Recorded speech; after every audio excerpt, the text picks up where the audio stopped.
Woman, an in-depth exploration of the world of women today with Sandra Elkin. Good evening and welcome to Woman. The corporate system places unique and heavy stresses on the wives and children of executives, as well as the executives themselves. Tonight we will examine some of the demands made by the corporate structure and the effects of these demands. My guests this evening are Dr. Robert Siedenburg, author of Corporate Wives and Corporate Causalties. Dr. Siedenburg is a practicing psychiatrist and psychoanalyst in Syracuse, New York, and a clinical professor of psychiatry at Upstate Medical Center, State University of New York. Dr. Siedenburg is also a member of the National Organization for Women. And Robert O. Soman, former vice president, owner, and founder of a corporation. Mr. Soman is currently retired and writing a natural food ice cream cookbook. Welcome to both of you. Thank you. I'd like to get right into this. Dr. Siedenburg, would you list some of the pressures on the corporate wife?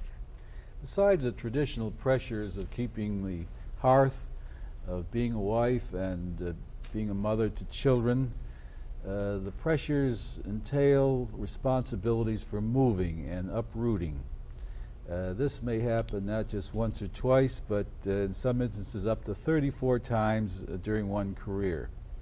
And the corporate wife has been very cooperative in this because she knows that her husband's fate determines the fate of her family, and therefore she wants him to make the most of himself.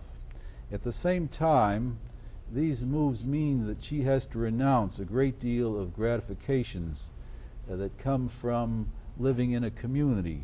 Many of the gratifications which come of having certain work in the area that she may have developed, which would be under the title of identity. Very often these frustrations and these renunciations she has to internalize. She has to deny their existence and renounce those things which human beings really need.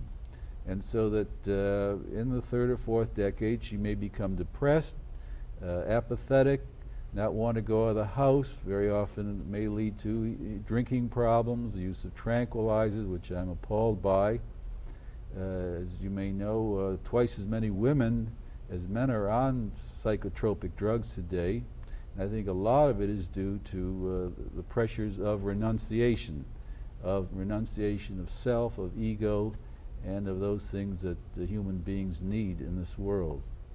I'm interested to know what some of the symptoms are that some of the women come to you exhibit. I know in the book you told a story of a woman who had difficulty with time and dates. Yes, that's sort of a disorientation that when you move around a great deal, I use the example of the irony of tourists in Europe where they said, well, this must be Belgium, it's Tuesday. And although it doesn't happen in quite that way, when you don't have a chance to plant roots, you take on a nomadic existence, and dates and places just don't mean the same. They don't have the intensity of meaning, they don't have the emotion, and some of this tradition is permanently lost. And the women are very upset and distraught. As I indicated, one person forgot her child's birthday. And when that came about, she said, something horribly is wrong. Something's going on that I just don't like. And as I indicated in the book, there's an enormous amount of self-blame because it seems as though the move is the same for the husband as for her. And because he goes on to a new job and he doesn't have any difficulty. He has new challenges. There are difficulties. That's an exaggeration, of course. But he's presented with new challenges. He very often meets the same people he knew in the corporation, so he doesn't have to worry about making new friends. Whereas for the woman, she has to relinquish all her friends, her confidants, which is very valuable for a woman to have somebody in a community that she can tell her internal secrets to. And very often, because people assume that the move is the same for everyone, she feels she's inadequate and takes the blame and says, why am I such an inferior person? And as I indicated in the case history in the book, even her own parents blamed her. Why can't you do this? John did it. And So she doesn't make the connection between these moves, and she feels it is due to her inferiority or her inadequacy. What are some other symptoms?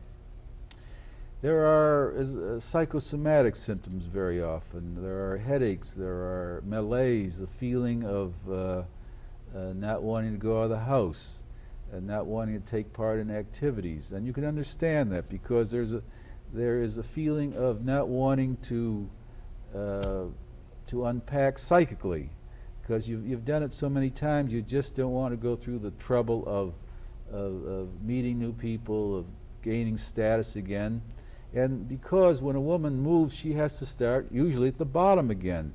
She can't take her status as an officer or as a person who has achieved something in one organization into the next community because they already have their leadership.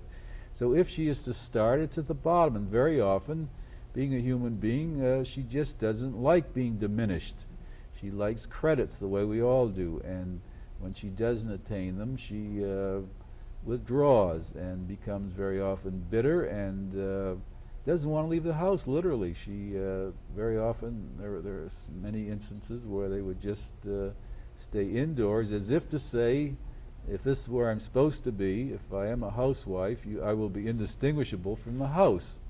And also when she has moved into the suburbs, there is a sort of a sensory deprivation in itself where you don't see people. The people you see are on the tube, and it's really an insulated and isolated existence. And of course the corporate wife moves from one suburb of one city to another.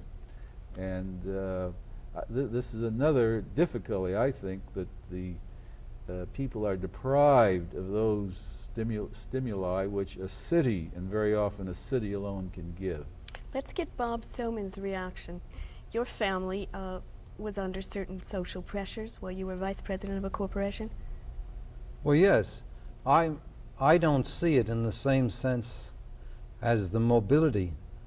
I see that my family was programmed into the corporation, that the corporation really took priority as the first marriage, and that my wife saw this, and I really explained it to the family that our better living had a lot to do with my devotion to this business. It's a whole area. When I leave in the morning, I go into another thing. The desk has been dusted off. Someone comes in to empty the ashtrays or the waste paper baskets. Somebody cleans up. If I wanted it, my secretary would bring me a coffee at a certain time, and it's a whole other area that a man can go into, and a woman in the same thing is left with management problems. And I see it as an engulfing thing in which the family gets put in. And I did this with my family, not to anywhere near the kind of results that we're having, we're talking about, but I did see it. My time was there, my energy was there. This was my life. I felt in a way caught up in this, and in a certain way the family felt protected by the whole aura of the corporation. Therefore,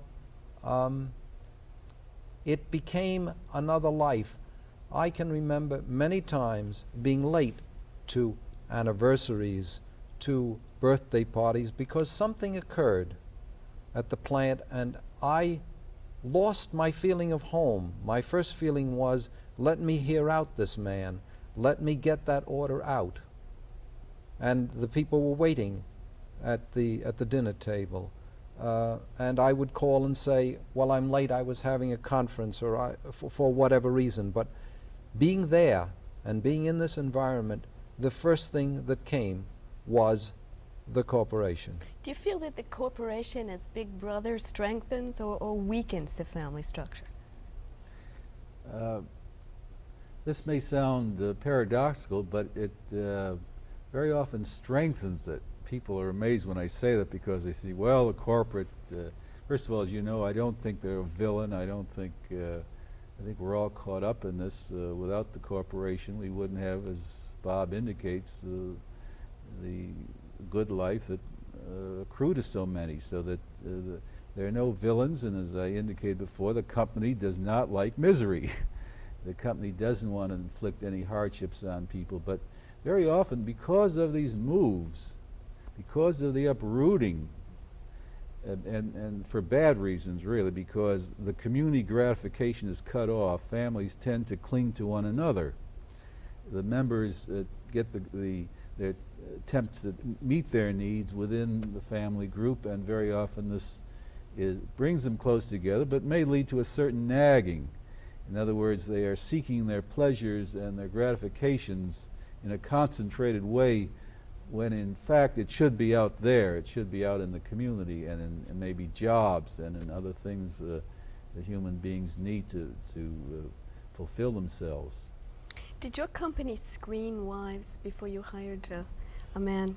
No, we didn't screen wives. We started as a small company, and we tried to keep the feeling of it being more of a small company than perhaps would have been greatly businesslike. We didn't have the feeling of let's bring the wife in to see how she fits, because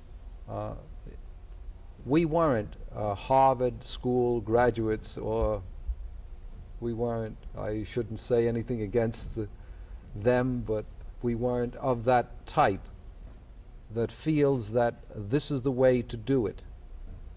We came with our own hands and built it as we went along. What were some of the social pressures that you felt? You know, you talked about just, anniversaries, bar mitzvahs and this kind of thing that you had to go to, and that you resented the amount of time spent. Well, if someone had a wedding, someone had any event, it would take away from our time. We would go. It would not be the most elevating thing in the world, but we would go. Now, it wasn't a complete loss. It was, we'd have some fun, but perhaps we'd rather have been someplace else. But it was an important thing to be at a going away party or some function of the company. Bob, do you feel that the level that the husband's at in the corporation makes a difference to the wife? Yes, I think so. First of all, as many corporate wives fully know and recognize and admit, that they are accepted and perhaps invited into directorships of various agencies and various drives and so forth because of their husband's identity and what these drives and agencies expect from the corporation, so that the higher the husband is in corporate structure, the higher she is apt to be and the less difficulty she's apt to have in the community. But what I find, which to me is sad, that there, even at the highest levels, even where the return monetarily and social-wise in society is great, there is a deprivation as far as being able to speak out on things. Yes, I know that because we tried very hard to find a corporate wife for this show and weren't able to find one. Yes, we seem to forget. We talk about democracy, we talk about First Amendment, the freedom of speech, but so often these people, I don't know if it's really because the corporations actually restrict them, which may be true in many instances, or whether it's just the fear that there may be repercussions, but on the whole they are very timid as far as speaking out on some of the passions of our day, and when you ask them about the certain relevant things that we're all interested in, they just won't speak out. Ecology, for example, they're very timid about this. They're afraid, well, their corporation might be criticized. The abortion issue, well, they might antagonize a whole group of people, so that successively they are sort of cut out. Even the feminist movement, where many corporate wives are in it, but I know of instances where the They are very active and do a lot of work, but don't want their names in the paper, which is a sad thing. There is another deprivation, another diminution of identity. So that we do talk about democracy, we talk about freedom of expression, but it really hasn't permeated the corporate structure. I was personally amazed by that. I sort of was lucky in being able to be outspoken in the areas of life that I am in, but it isn't for everyone, and we should understand that. What does it do to a woman? What form does her rebellion take if she does rebel? Well, very often she will say, I'm not interested. She will say, well, I don't care about Equal Rights Amendment. I don't care about the abortion issue. I don't care about this or that. And it's sort of a denial. Well, I always paraphrase Justice Holmes when he said that it is certainly possible to eliminate from your life the passion of the times, but history will ask whether you had really been alive. And that's sad, you know, because you can go through life neutral and neuter, and but that's what living's all about, to take part, to have some passion, to take part in controversy, to picket if necessary, to go to the streets if you feel strongly. And corporate people, the husbands too, are successively unable to take part in these things, and it does affect the soul. Don't think that there isn't a price that's paid, and I think that's why perhaps they are given and demand such exorbitant sums of money, which they really can't use, and probably most of it goes to the government anyway. But you know, they have to ask for $600,000 and $700,000 and $800,000, which it really is silly on the face of it. Maybe because we're nowhere near that, it sounds exorbitant to us, but really they can't use it, and most of it goes to the government. But I think they need this as an ego-building thing because of the deprivations they've suffered in the sense of giving up passion during their lifetime. Your wife wrote a very outspoken book. What would have happened if she'd written that book while you were still with your corporation? Well, this book that my wife wrote, I would have I would have sat on her. The book, if I may mention it, is called Let's Stop Destroying Our Children, and goes a step beyond or in front of what the doctor has written, because what my wife is trying to do is say, let's look at the issue where we start with the children, and let's begin to protect the children all sorts of ways. And if I'd have been in one of the big corporations, I'd have been afraid of the ramifications that would have come about. This way, my wife could be more outspoken. As the doctor's saying, she's not going on the streets, but she's crying out about some of the problems in our society, and I would have tried to keep a much lower profile, and would have prevented that. Bob, how would she have been able to save her identity if he had done that to her? I mean, you know, what are ways that corporate wives are able to save their identities? As I indicated before, by denial, by suddenly saying, I really don't care.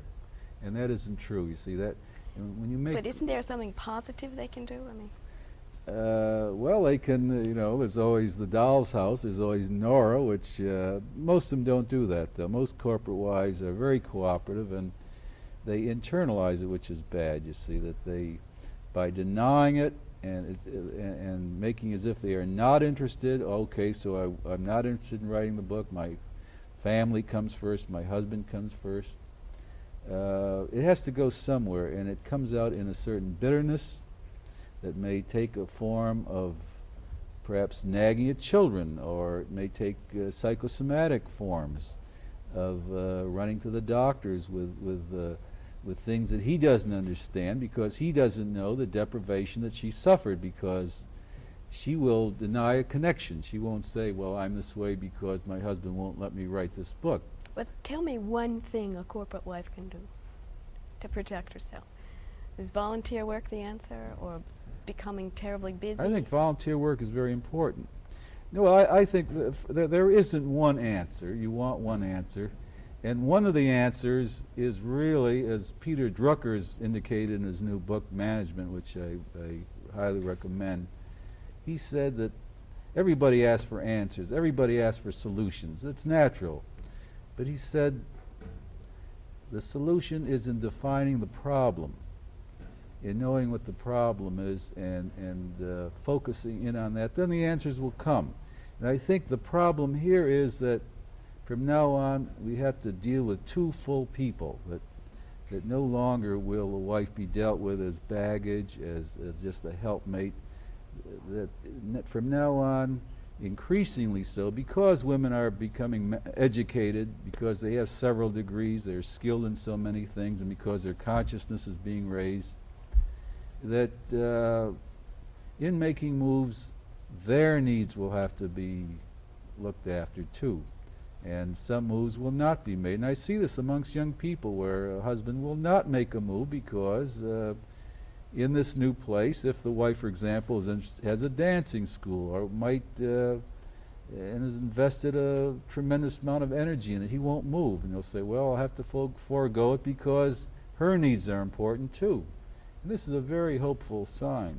Well, where is the real responsibility? Is it with the corporation to do something about this? I mean, it's at various levels. Sure, the corporation has to have an agonizing reappraisal and realize that part of what David Rockefeller calls its social audit is that in making profits, which they should make, and we want them to, they have to also know and have as an input at what social costs these profits are being made. And if they're inordinate, they better have a second look and see if they are making these profits, they're making this progress at a human cost that's intolerable.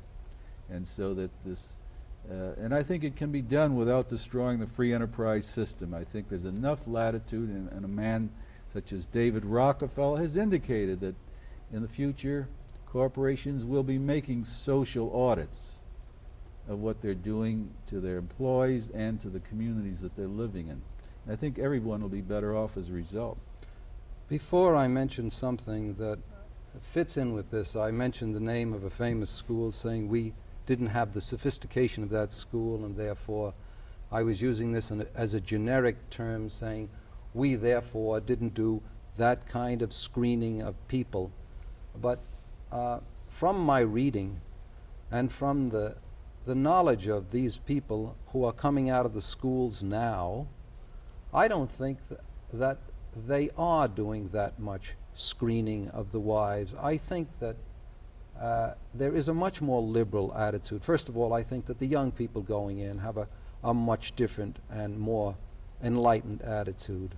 And I think that those graduates of business school are seeing things a lot different than they did years ago, when I feel that some of the things that are talked about in the book on corporate wives, I think we've passed some of those things. I think that we are not doing as much hard screening as we were before. I've never experienced the screening of the wife. We take a man and that's it. And or we took a man when I was in a corporation, and I think that more of that is going on. I think that the younger generation is seeing things. I think we're passing on to understanding these things, perhaps more slowly than a lot of people would want. But we are making great strides. I'd like to point out something, if I may, that wasn't brought up here. Again, I think that the stresses on wives, women in general, are tremendous. And in these moves that are made, my wife brings out something in the book telling about being careful about new homes. Now, let's assume that somebody moves and they get into a new home and the man goes to work and the roof begins to leak. And the wife calls and says, the roof is leaking. And he says to her, get a man, get somebody. Well, she's new in the community, and they didn't know that maybe all the roofs or 3 of the roofs in that tract or the same man leaked.